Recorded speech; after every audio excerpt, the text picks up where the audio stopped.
Let's start the podcast. Your average fight fan.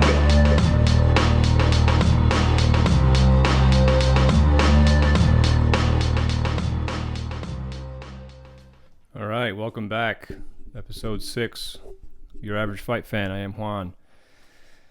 This one, we're going to go over a couple of things. One, we're going to go over last night's UFC event, UFC Fight Island, the debut, finally.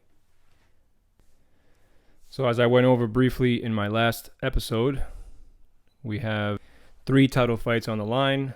We had Petr Yan taking on Jose Aldo. We had Alexander the Great Volkanovski taking on Max Holloway. And then we had the main event, Kamaru Usman taking on Jorge Masvidal on 6 days' notice. That was due to Gilbert Burns testing positive for coronavirus. So they replaced him with Jorge Masvidal. We also had Rose Namajunas taking on Jessica Andrade. That was a rematch from May of 2019. And, of course, opening the main card, we had Paige Van Zant taking on Amanda Ribas. So before I get into the fights and the whole card in general, I want to take a moment to address what's going on with Mike Perry. If you guys don't know, and if you haven't heard, Mike Perry got into an altercation at a bar in Texas this week. A video came out. The altercation was crazy. I watched it multiple times. I got to be honest, it's disturbing to see a professional athlete who's clearly drunk. You know, he's acting crazy. He seems to be mentally unstable. He's yelling, and he actually punched an older guy, in the side of the head, presumably knocking him out. He then proceeds to start yelling the N-word at multiple people who are coming close to him. You know, back up, N-word, who are you, N-word, N-word this, N-word that. Not cool. And then followed by repeatedly yelling at his new girlfriend, Latori. And this is a quote, "Fuck you, ho. You ain't on my side, bitch. You ain't on my side." Like I said before, Mike Perry does not seem to be all there mentally. Of course, I'm not a doctor. I have not diagnosed him with anything, but I personally think that he may have a mental condition. You know, just based on his actions, his social media posts, conversations, and just different media outlets in general. I just feel like he may have some sort of mental condition. I am, however, very happy to hear Dana White announce that the UFC is going to try to do everything in their power to provide Mike with the help that he needs. You know, he's a person that needs to be with the right doctors. He needs to start getting the help that he requires at this point. I just feel like if he doesn't get that help, he might end up, kind of self-destructive and even possibly hurting the people around him more than he already has, as well as himself. I don't know. It's a tough time to see this. He, especially after he coming off a win, everything was looking like it was going his way. He like I mentioned in my previous episode, he did the best Mike Perry promo you could possibly make. If you haven't heard that, just go back and listen to episode 4. Or, I'm sorry, episode 5. It's very unfortunate. And again, I'm going to reiterate that I really believe that Mike Perry could be trouble for anybody at 170 pounds. A lot of those guys at 170 would have a tough time with Mike Perry. Timing is everything in the sport. And I just feel that right now is not the best time for Mike Perry to be fighting anybody. He's going to be way too emotional, and that being that emotional could jeopardize your entire career. It's just the way it is. If he can get the help that he needs, and once he feels like he's ready to go back to training, he needs to find a legit fight team, that can guide him, allow him to use the skills that he already possesses, and take those and mold him into a top 10 fighter. I really believe that he can be a top 10 fighter, and I really believe that he can, like I said before, he could be trouble to a lot of guys in that 175 pound or 170 pound division. So I wish him all the luck in the world. I hope everything that he's doing is going to help him. I hope that he's open to getting the help that he needs. And I hope that he takes all the time that he needs to recover. And when he finally does feel that he's ready to come back, I hope that the UFC, treats him well, because like I said, he's a good guy. He might seem a little off, but he seems genuine. He seems like a genuine person, and I feel that he will come back and he will recover. And I'm over here waiting for that to happen. So like I said, I wish him all the luck in the world with everything that he does, and I just really hope that he gets back soon. All right. Now back to the fights. I want to start with Martin Day versus Davy Grant. This was the very first fight on the card. I'm not going to go through all 13 fights. That would be crazy. But this fight got Davy Grant a performance in the night bonus for the finish. So I just want to kind of go over that. Davy Grant is the 34-year-old British fighter, standing 5'8". He was fighting the 31-year-old American, Martin Day, standing at 5'10". Davy Grant was the plus 145 underdog here, which made it even more impressive that he got the win. Round one started out kind of slow, deservingly so. You're the first fight on the most anticipated card of the year, almost, on an island off the coast of Abu Dhabi. You're kind of like the first thing people are going to see when they hear Fight Island. So it's understandable that they would have been, kind of nervous and starting out slow. But then about the halfway mark, Martin Day lands a nasty right cross that puts Grant down. But Grant was smart, and he was able to pull guard and recover without taking any major damage. The rest of the round was pretty much like the beginning, except for the takedown that Grant landed with about a minute left, which allowed him to control the rest of the round. In the second, I noticed that Grant came out much more aggressive and trying to continue where he left off. It was pretty back and forth, with Grant landing a flying knee, which Day was able to absorb and keep going. About the 2.5 minute mark, Grant started landing with much more fluidity and hurt Day. He then goes for he then goes for and gets the takedown, attempting some submissions. He attempted a twister, he attempted an armbar, both unsuccessful. And then at the very end of the round, Day lands a spinning back kick to the body that knocks Grant down.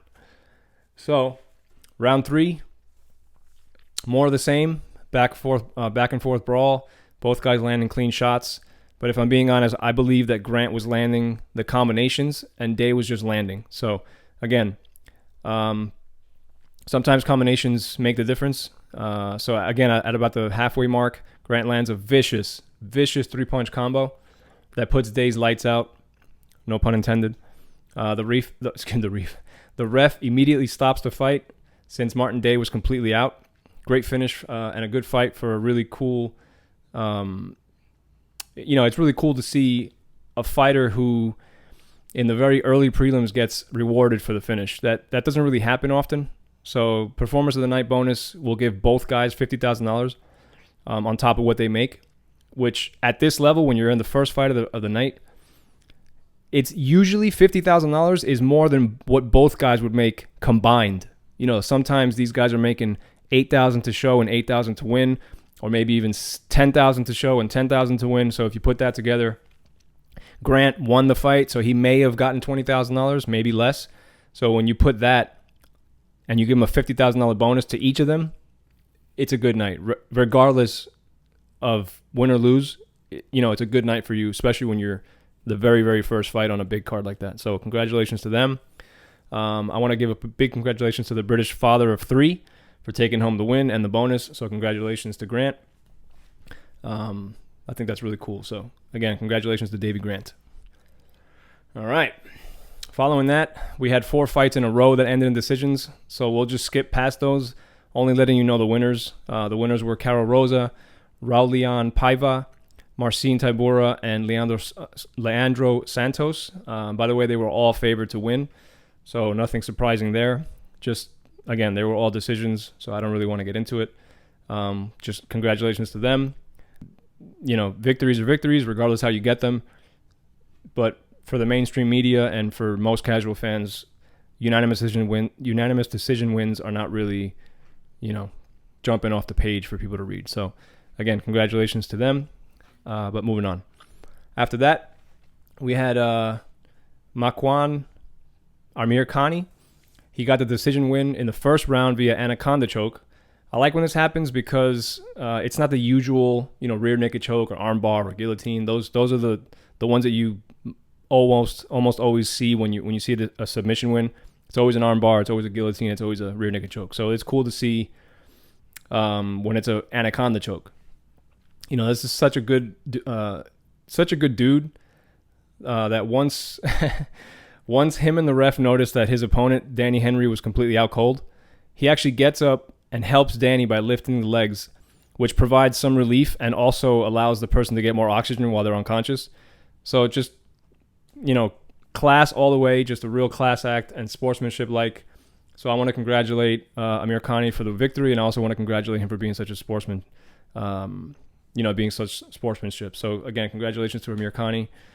Great win, great finish. And following that, we had another unanimous decision win. This time it was for Muslim Salikov. He was again favored to beat Eliseo dos Santos. So congratulations to Salikov for the victory. Again, I'm not really going to go over it. Unanimous decision wins. Again, you know what I'm talking about. So moving on. When it came to the next fight, I kind of like this because it's cool when the underdog wins, and it's even cooler when the underdog knocks out the favorite. In this case, this particular fight was ending the prelims, so this was on ESPN. So usually this is the fight that has the highest ratings for the free viewership. So what I mean by that is, this is a pay-per-view card. So when 10 o'clock comes, the prelims are no longer free. Or I should say, when 10 o'clock comes, the actual main card is no longer free. You have to pay for it. You have to buy the pay-per-view. So in this case, they try to put a really good fight at the very end of the free viewership, which is on ESPN for everyone to see. And, they try to end with a big bang so that the people who are watching buy the pay-per-view. That's usually how it works. So in this case, you had the 27-year-old Jiří Procházka. Excuse me if I'm pronouncing that wrong. He's from the Czech Republic, so it's a little difficult to pronounce his last name. But I think it's Jiří Procházka, who is debuting in the UFC, who used his 5-inch reach advantage to knock out Volkan Ozdemir in the beginning of the second round with a nasty 2-punch combo in a fight that I think he was losing. Okay, in the first round, he was wobbled twice. He also got taken down by Volkan. And he was getting hit often, so I believe that he was losing the first round. So him coming out in the beginning of the second round and knocking this guy out, pretty awesome. Now don't get me wrong, it was not a dominant round for Ozdemir. Procházka, I'm sorry if I'm pronouncing that wrong, was also landing effective strikes, but I just think that it was clearly a 10-9 round for Volkan Ozdemir. The second round was nothing like the first, absolutely nothing like the first. So Jiří came out and started throwing. Almost right away, he landed a head kick that wobbled Ozdemir, and after that, he was able to get the fight against the cage and land a perfectly timed 1-2 jab right hook and knocked Volkan Ozdemir out cold. I mean, this guy was out for almost a minute. It was pretty nasty. So great finish, and coming off a 10-fight win streak, coming into the UFC as a debut, that's a huge debut for any fighter, regardless of what your record was prior to that. Awesome fight, awesome win, great debut. So congratulations to Jiří Procházka. Again, I apologize if I'm saying that wrong. I think it's Jiří Procházka. Okay, so congratulations to him. And that, again, like I said before, that ended the prelims. So that was the free portion of the fight card. So now, if you wanted to continue to watch it, you would have to buy the pay-per-view to be able to see the 5 fights on the main card. So let's get into that.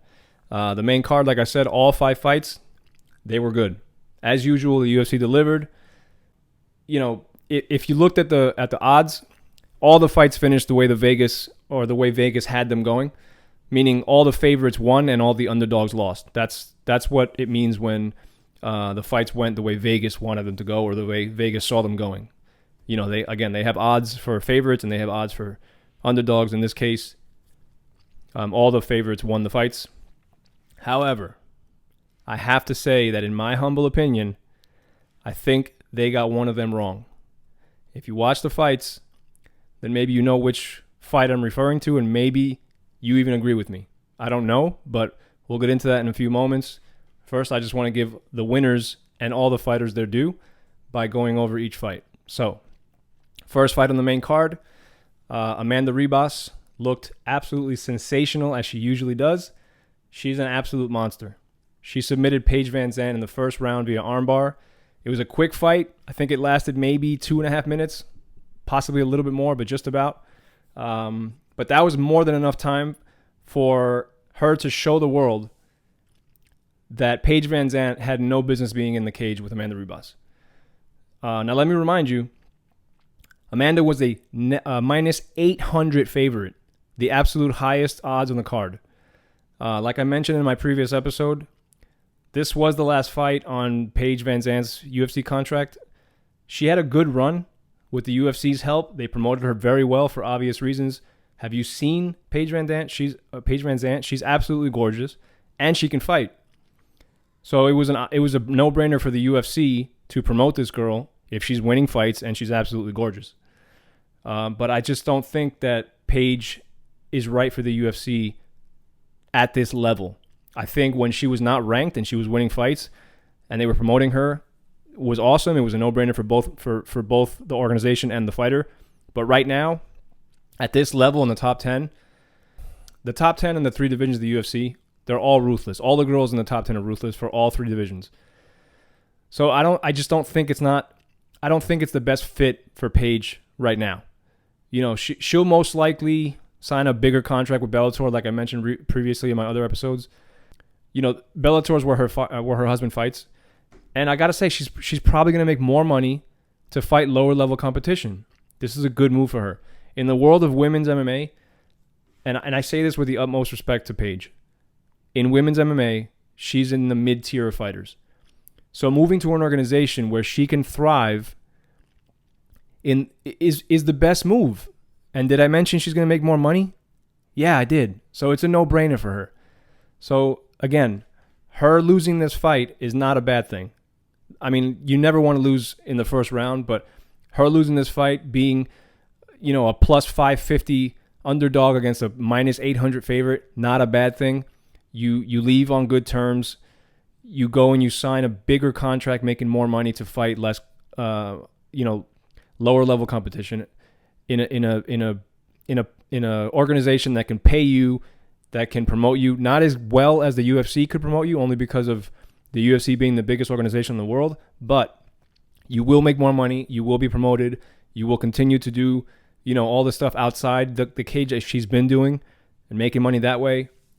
So I think it's a no-brainer for her. So, even though she did lose, I just want to say I wish her all the luck in her future. I hope she gets what she wants. I hope she gets more money. And who knows? You might actually even see Paige VanZant fighting for a title one day. Who knows? It's possible. But going back to Amanda, I want to congratulate Amanda for a great fight and a very impressive victory via submission with the armbar. So congratulations to Amanda. And like I said, I wish Paige all the best. Next, we had number 2 ranked Thug Rose Namajunas fighting number 1 ranked Jessica Andrade for the rematch. That was again in May of 2019, so just over a year ago. This fight went almost like the first fight, in that Rose was winning the exchanges and landing the cleaner shots. However, Jessica is so strong. She has so much muscle that she can just kind of out-muscle her opponents and kind of keep going. She can take the clean blows. She can, even though she's getting punched in the face or kicked in the body, she can kind of muscle through that and still land her own strong and powerful punches. And she likes to throw a lot of hooks because she's so powerful. Even though she's not a big girl, she's only 5'1" or maybe 5'1.5". She's a big, stocky, strong girl. So she likes to throw those hooks and devastate her opponents. So that was the case here. She, it wasn't a championship fight. It was or a main event. So it wouldn't have been a 5-rounder. This particular fight was a 3-round fight, which in my opinion was actually an advantage for Jessica, not for Rose. So I want to give a lot of credit to Rose for pulling off the victory here against a ridiculously powerful and talented Jessica Andrade. The fight ended in a unanimous decision, giving Namajunas a big win, taking out a top contender, and then again putting her in line to fight for the title that she actually once held. You know, her previous fight, she was the champ. She lost this title to Jessica. So she was the champ in her previous fight. So her beating Jessica this time, putting her as the number one contender, puts her in line to try to fight for the title again. But this time it wouldn't be against Jessica. This time it will be against Weili Zhang, who's the current champ. So again, congratulations to Rose. I hope she gets that title fight, and that's going to be a good one if they do put it together. That's a really good fight. So I'm excited for that. So after that brawl came another brawl. This one was awesome. This one was a really good fight. You had Petr Yan, the number 3 ranked Russian boxer, taking on the legend, absolute legend of Jose Aldo for the vacant bantamweight title. This was a crazy 5-round fight. These guys were throwing everything with bad intentions and trying to knock each other's heads off. I think Jose, he looked phenomenal in the early rounds. He really did. He looked like the Jose Aldo of old. He looked like Jose Aldo, you know, from 2013 when he was knocking people out at 145 for the title. He was precise. He was landing hard shots. He started kicking again. I hadn't seen Aldo throw a kick in so long, I forgot how devastating they can be. This guy used to destroy guys with his leg kicks. He was one of the pioneers of low kicks in MMA. His career was built on cutting down the proverbial tree and kind of finishing his opponents by just dismantling their legs. So I'm glad to see that after so many years, he brought it back. He brought it back for a title fight. That was awesome. That lasted about 3.5 rounds with the leg kicks and the hard shots and the precise shots that he was throwing. And then I think Petr started to take over a little bit, in my opinion. I saw a change in the way Aldo was moving, and I also saw a change in the way he was adjusting to the exchanges that they were having. So I kind of saw Aldo slow down a little bit. Not too much, but he did slow down, and it was just enough to allow Petr Yan to do what he does best, which is smother his opponents. He throws hard, accurate boxing. You know, I think the 4th and 5th round were all for Yan. You know, I can't tell you what happened. You know, I don't like to score fights. I usually try to score them in my mind, but I'm not actually physically scoring them on paper. But I want to say that Aldo most likely won the first 2 rounds.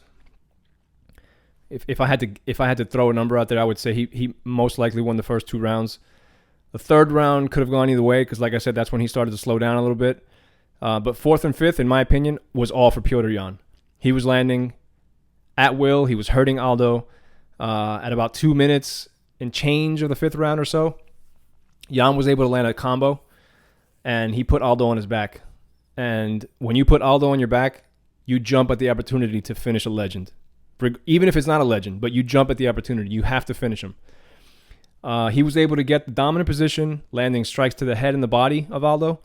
And I think Yan did everything right here. He did everything right. He was able to put him on his back, like I said, knocked him down, jumped at the opportunity, and was able to kind of dominate from that moment forward. But in my opinion, he landed way too many strikes before the ref stopped it. Way too many. I understand it's a title fight. I understand you want to give the former champ enough time to try to recover, get back on his feet, maybe try to alter his position enough to take, you know, to not take more damage or not take more of these blows that he was taking to the head. But Aldo wasn't doing any of that. He was just kind of covering up, trying not to get hit, and just taking a ton of damage while in the turtle position. So the ref could have stopped it, I mean, almost a minute before he did. Aldo took so many strikes to the head that there's absolutely no reason why the ref shouldn't have stopped it way earlier. This is absolutely horrible stoppage by the ref, in my opinion. Horrible stoppage.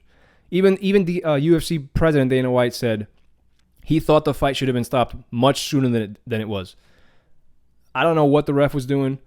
Like I said before, I would imagine that he, in his mind, thought this is an former champ, you know, former WEC champ, former UFC champ, legend of the sport, but you can't let somebody take that much damage. You just can't. Once the fight was stopped, Aldo didn't even get up for a while. He was there, just it's unacceptable. You can't do that. So again, horrible stoppage by the ref. But I just want to shed light on the fight. So overall, it was a great fight despite the controversy from a bad stoppage. I don't like seeing that, but either way, now we have a new bantamweight champion, which I also want to mention that the former champion who vacated the title, who's Henry Cejudo, he was also the current 125-pound champ before and then moved up to 135, won that title and defended it. He also had a Olympic gold medal in wrestling. He was the youngest American gold medalist for wrestling in the history of the Olympics. He was tweeting pretty much for the entire card, but in this fight in particular, he congratulated Jan on his shitty performance and said that neither one of these guys could handle his pressure and that he would beat Jan in 2 rounds.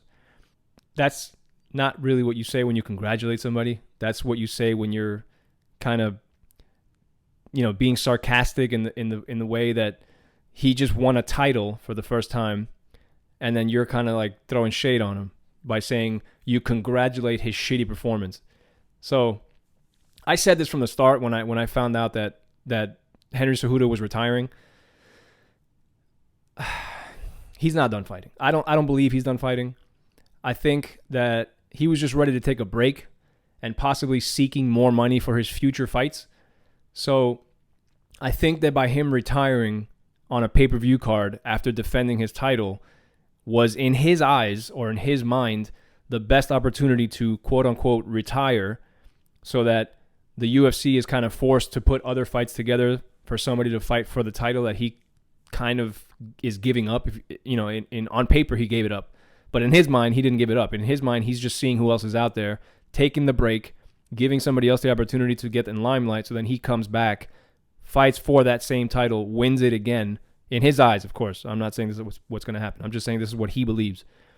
He comes back, fights the guy who's got the current title, wins the title, makes more money. That's probably what he's considering.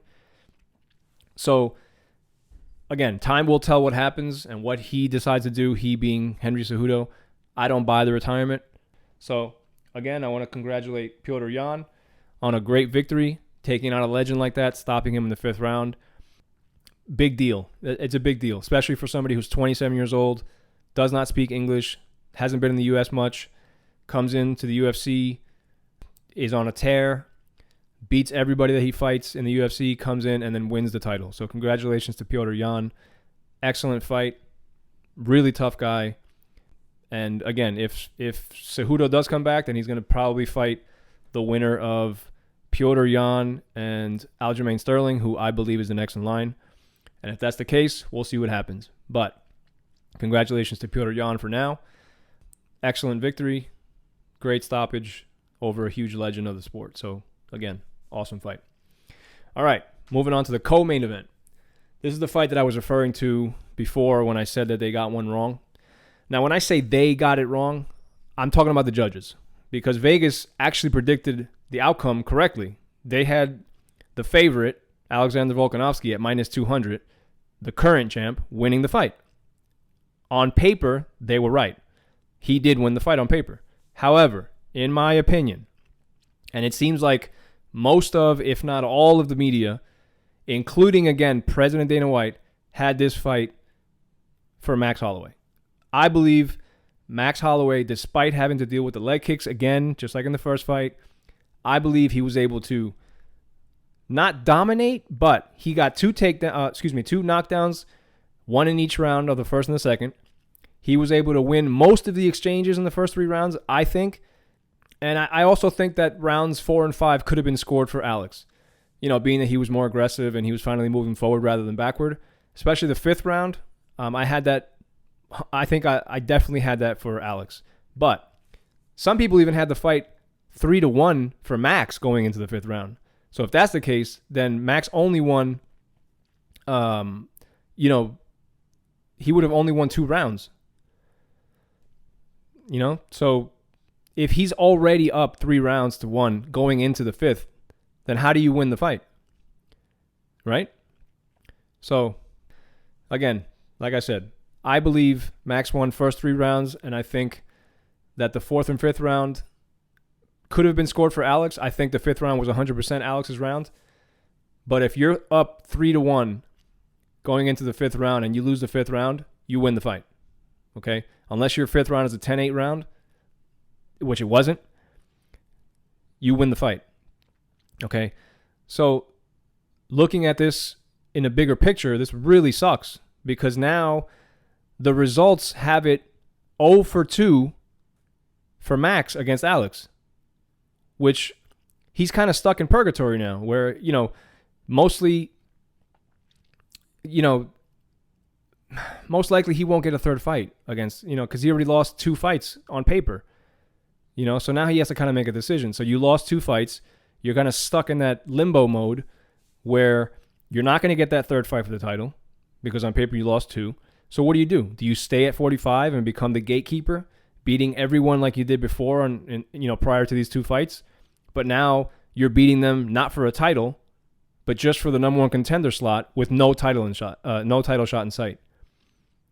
Or do you move up to 55, take your chances with those killers like he did last year and he fought Dustin Poirier for the interim 155-pound title. That didn't go well for Max.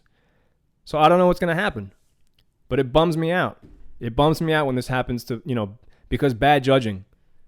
The judges, it just pisses me off, man.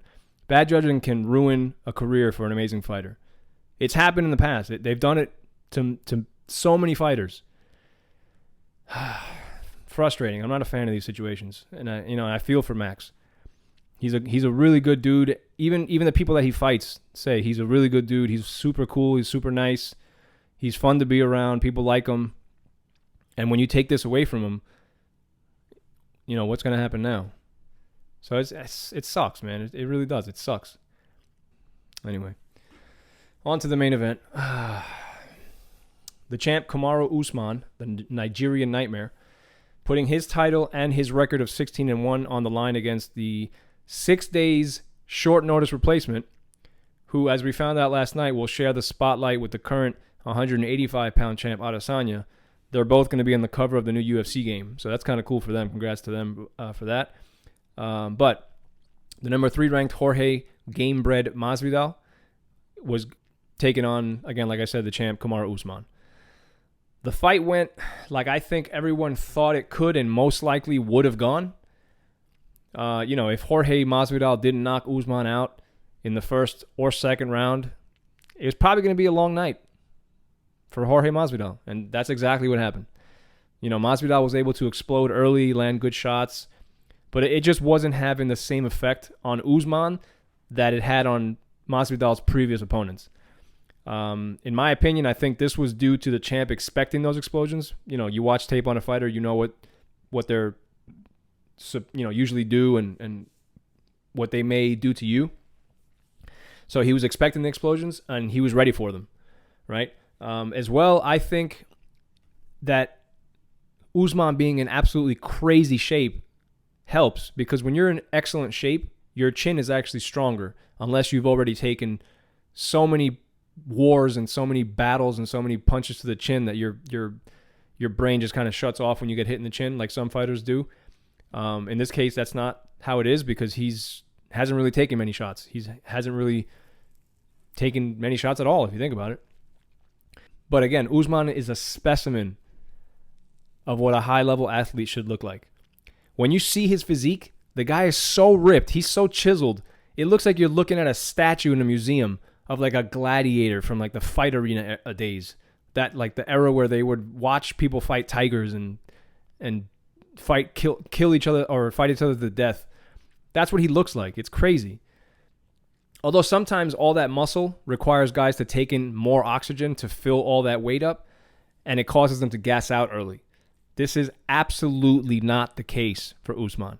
He has cardio for days, and that's what he's known for. His opponents know that when you fight Kamaru Usman, he's going to be pressuring you for 5 rounds without even sitting down between rounds. He does not even sit on the stool. He stays standing up with his arms on his trainer's shoulders. This guy can wrestle and pressure you against the cage for 5 rounds and not even be tired. And that's mostly how it went. I have to give a ton of credit to Jorge for being able to stop almost all of the takedown attempts, except for a few that Usman did land, which, again, he was expected to. But nobody expected Jorge Masvidal to stop all those takedowns that he did. I don't remember exactly how many he stopped, but it was a lot. I don't think anybody would be able to, I don't think many people will be able to accomplish that feat against the champ, Kamaru Usman. And Jorge did. So, again, ton of credit to him. But with that being said, it was a very dominant 5 rounds for Usman. And if you want to look at it from the opposite side of the coin, it was a good display of heart and courage from Masvidal. He's coming in on 6 days' notice. He was able to stuff the takedowns. He was able to stay in the fight for 5 rounds, still having his shots and opportunities in the last and final round. I think it was, it's not the best showing, obviously. You're losing all 5 rounds. Actually, one judge did have him winning 1 round. So he didn't necessarily lose all 5 rounds in the judge's eyes. In my eyes, he did. But, again, huge congrats to, even though he did lose, I want to give a huge congrats to Jorge for a very good display of heart and courage. This he's a funny fighter, though. He's fun to watch. He's what the fans like to see. He's getting beat up against the cage with shoulder strikes and just body punches, and just, Kamaru was like slamming his foot on Jorge's toes, just repeatedly just bashing his toes with his foot. That stuff hurts, man. And while this is all happening, Jorge's smiling, blowing kisses, laughing, talking. He's the kind of fighter that people like to watch. And that's why I believe this fight was so much bigger than Kamaru Usman against Gilbert Burns. I feel that when you have a caliber of fighter like Jorge Masvidal, it doesn't matter who he's fighting. It's exciting. People want to see it. It's like when Nate Diaz fights, or when Conor McGregor fights, or when George St. Pierre fights. Those type of athletes, Khabib Nurmagomedov, those type of fighters, people want to see that. They want to watch them fight because they're exciting fighters. And I think Masvidal brings that to the table in all of his fights, especially in the last 2 years. He's made a huge change in his fighting style in the last 2 years. So again, I just want to congratulate him, not on losing, but on showing that he is. His nickname says it. He's game bred. He's ready to go at a moment's notice. In this case, he had 6 days to lose 22 pounds, and he did. He did it. He made the weight. He was able to stuff all those takedowns that he did. Huge ton of respect for that. But at the end of the day, Kamaru Usman is still the champion. So this guy has now won, I think he's 17-1 now. Yeah. And I just want to reiterate, like I did last time, he's taken down every single one of his opponents in his entire career, except for Colby Covington, which he did not even attempt a single takedown. So every fighter that he's attempted a takedown on, he's successfully taken that fighter down. I don't know if there's anybody else who's done that. If they have, there's not that many people who have done that. This guy is an absolute monster. He's a beast. Cardio for days, sick wrestling, decent stand-up, good enough to stand with most of the guys in that division, including Jorge Masvidal. Don't get me wrong, this was not a stand-up fight. This was a dominant victory for someone who knows what they're doing and plays to their strengths, but he did at times stand with Jorge Masvidal. He stood all 5 rounds with Colby Covington, who is a good striker. Not the best striker in the world, but a very good one. So you take that in combination with his excellent wrestling, his excellent cardio, his determination, and his strong mindset, tough to beat. Really hard to beat. All right, so congratulations to everybody who won. Unfortunately, the guys that didn't win, I said it in the past, they're not losers because they're clearly high-level athletes. But in this particular case, they do have an L on the record. So I still want to congratulate them for a good outing. All right. Now I want to just briefly go over the fight card that's coming up in just a few days here on Wednesday the 15th. This card's not really stacked by any means on paper. So I would imagine that the most casual fans won't even know or care about this card, especially since it's going to be taking place on a Wednesday. which is the day that nobody even expects to see fights in general, and not even close to see a UFC fight on a Wednesday night. So, so with that, I just want to say that I'm only going to go over the top, or not the top, the last 3 fights on the card. So the main event, the co-main, and the card before, and the fight before that. So in the main event, we have the number 6 featherweight in the world, Calvin Kattar, taking on the number 10 ranked Dan Ige. In the co-main, we have the number 12 ranked flyweight Tim Elliott fighting the unranked Ryan Benoit.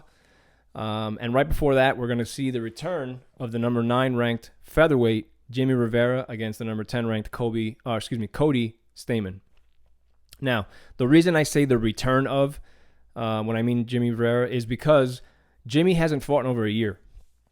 He was one of these guys that had a great record coming into the UFC and continued to impress after he got into the UFC, to the point where he reached the top of the rankings and was in a number 1 contender fight. He didn't have an easy journey to get there either. He made it to the top of the division, but he had to go through a crazy murderer's row to get there. I mean, he had to beat so many high-level guys to get there. I'm just going to name a couple: Uriah Faber, Thomas Almeida, Yuri Alcantara, Pedro Munoz, Marcus Brimage, and Brian Kelleher, just among the guys that he went through. He was looking like a world beater at that point.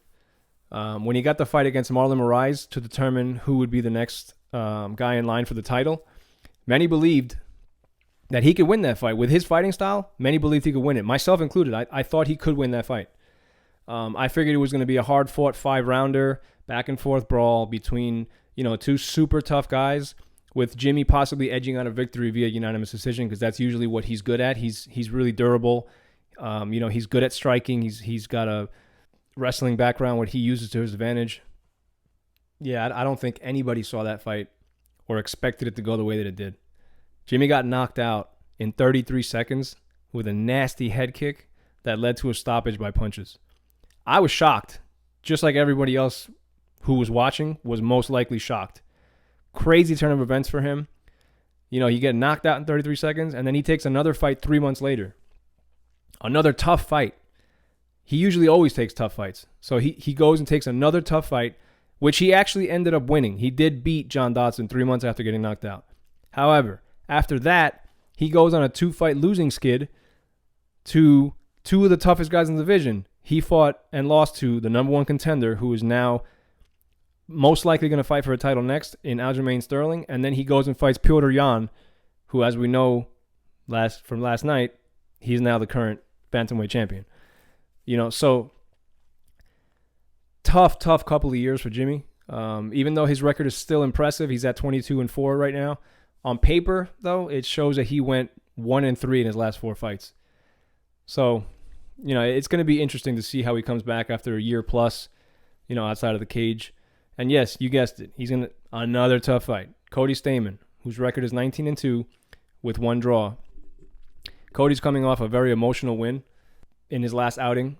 He actually lost, his brother passed away the week of his previous fight. That was like just over a month ago on June 6th, I believe. This is an interesting matchup. Both guys have a wrestling background. Both guys like to keep it standing. And they both have really good takedown defense. They both hit hard. They can both put your lights out. So it is going to be an interesting matchup. And I'm just curious to see what Jimmy's going to do. With all that being said, though, Vegas does have Jimmy as a slight favorite. And it is pretty slight. He's minus 140. And Cody Stamann is the underdog at plus 105. So he is the slight favorite, Jimmy Rivera, in this case. But the only downside I see for the both of these guys in this fight is that they won't advance in the rankings. It doesn't matter who wins, they don't advance. At most, maybe Stamann, if he wins, they just flip-flop. Right now, Jimmy's number 9 and Stamann is number 10. Well, if Stamann won, then Stamann will be number 9 and Rivera will be number 10. So it doesn't really help either guy.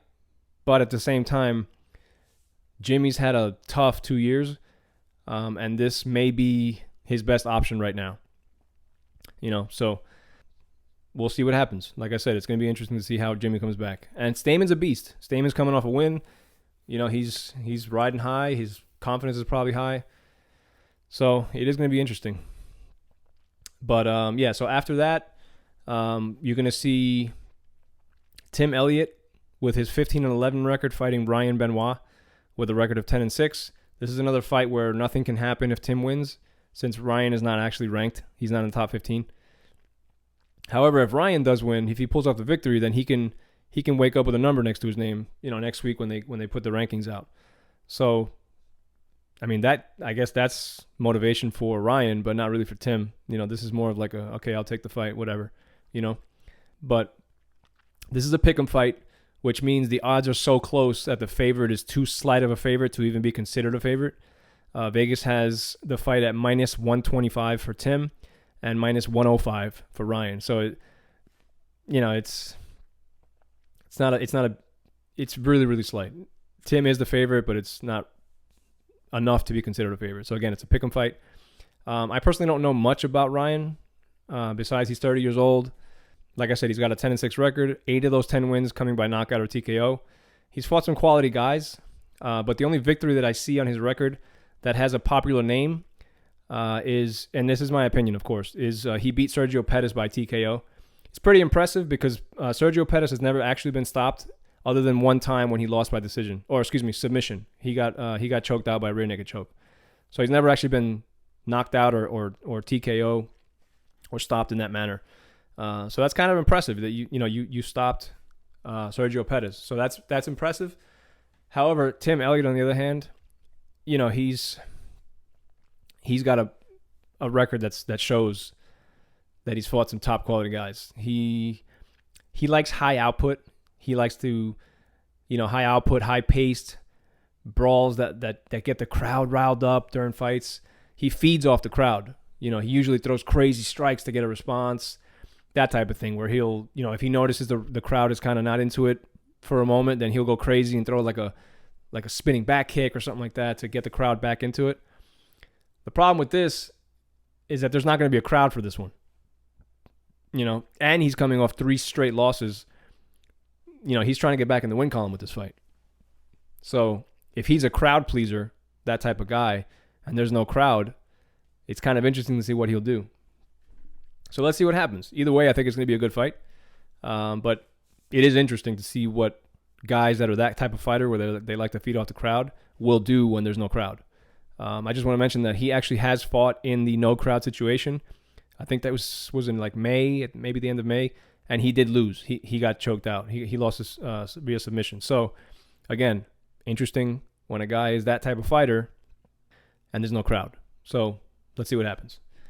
And then you got finally capping off the card is the main event, where we'll see the minus 280 favorite Calvin, the Boston finisher, Kattar, with a record of 21-4, standing across the cage from the plus 240 underdog, Dan 50K Ige. He's got a record of 14-2. I think Calvin will have a couple of things to his advantage in this fight. The most obvious being the 4-inch height advantage, and the other, in my opinion, is going to be the level of competition. Okay, not taking anything away from Ige here. On paper, his record doesn't really have any big names besides a split decision win over Edson Barbosa. I think he lost that fight. I think Edson actually did win that fight, but again, I'm not a judge. I'm not scoring the fights. But I believe that Barbosa won that fight. So either way, on paper, he did beat Edson Barbosa. So that is his only big name on his record right now. Kattar, on the other hand, he's fought, again, murderer's row. He's fought people like Jeremy Stevens, Zabit Magomedov Sharipov, Ricardo Lamas, Shane Burgos, Andre Fili. He beat all those guys, except for Zabit. He beat them all.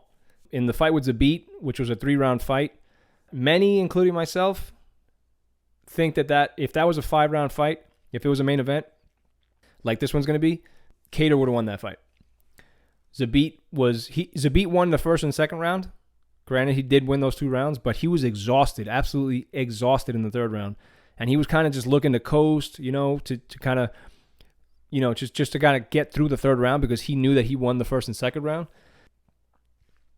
So I think if it was a 5-rounder, Kattar's got a gas tank. And Zabit maybe that particular fight is different than the rest of them, but he looked like dog shit in the third round. No offense, because this guy's a monster. He's an absolute monster. He's probably the future of the division. But he did look bad in that third fight. So I think that plus the fact that right now Kattar has a lot more hype behind him is the reason why he is the favorite, and well-deserved in my opinion. But then again, what do I know? I'm not a fight analyst. I'm not an expert. I'm just your average fight fan. So that's really all I have for you guys. I just want to say a big congratulations to all the winners from last night. And I wish all the fighters on Wednesday the best of luck. Also, guys, if you're listening to this on Apple or Spotify, please subscribe. And if you can, if you haven't already, share this with your friends. You really have no idea how much it helps me. It helps me just for more people to listen to the podcast. The more people that download it, the better it is for the podcast. So if you can, please subscribe and share it with your friends. It really does help a ton. But that's it. Thanks for listening. As always, I am Juan, your average fight fan. Good night. Your average fight fan.